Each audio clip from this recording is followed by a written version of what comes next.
Protests against stay-at-home orders were held across the country on Friday, amid mounting frustration over the economic impact from the coronavirus pandemic. While the protests were widespread, with rallies scheduled to held in at least 10 states, many were sparsely attended, including one outside of the Capitol building in Albany, New York.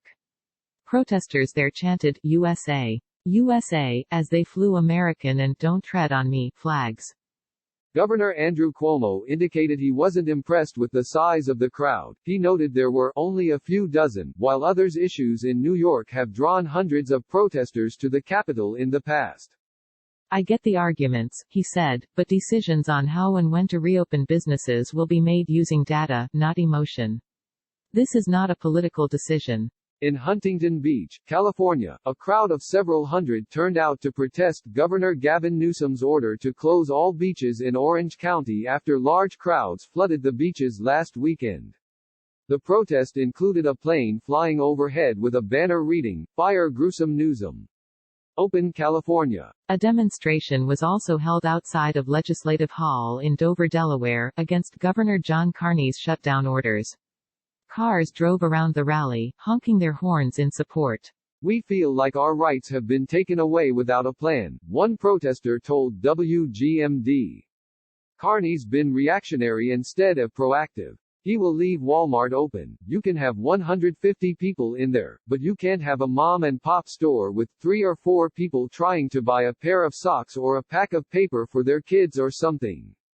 In Trenton, New Jersey, many of the demonstrators did not follow social distancing guidelines or wear face coverings as they protested Governor Phil Murphy's handling of the pandemic in the hard-hit state. Protester Ayla Wolf told NJ.com, "Businesses are suffering, unemployment checks are not being sent, landlords are not getting rent. We feel like these directives are causing more suffering than is necessary." A Monmouth University poll last week found 64% of New Jersey residents support the restrictions. That figure is similar to national polls. An NBC, Wall Street Journal poll in late April showed nearly 60% of American voters said they are more concerned that relaxing stay-at-home restrictions would lead to more COVID-19 deaths than they are that the restrictions will hurt the U.S. economy. In Illinois, scores of protesters gathered outside of a state office building in Chicago to protest Gov. J.B. Pritzker's stay-at-home orders in a rally organized by Freedom Movement USA, a pro-Trump group. Many of the protesters carried Trump 2020 flags or wore Trump gear. Demonstrations were also being held in Florida, New Mexico, Tennessee, Colorado and Washington. The rallies came one day after hundreds of people demonstrated outside the Michigan Capitol building in Lansing, with some of the armed protesters making their way inside.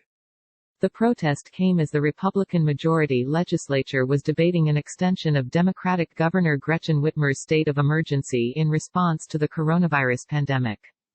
The legislature declined to extend the state's emergency declaration before it expired at midnight, and voted to bring a lawsuit challenging Whitmer's authority.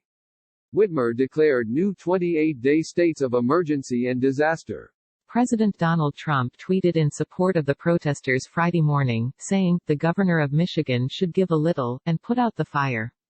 These are very good people, but they are angry. They want their lives back again, safely. See them, talk to them, make a deal." White House Press Secretary Kayleigh McEnany was asked about Trump's support for the protesters given that some of them were militia members. The president was referencing generally that in this country you have a First Amendment right to protest. "I think that's something we all treasure here and we should rightfully. You have a right to do that constitutionally, but you must protest within the bounds of the law," McEnany said during her first press briefing Friday. He encourages everyone to protest lawfully and also to engage in our social distancing guidelines, which we think all Americans should engage in.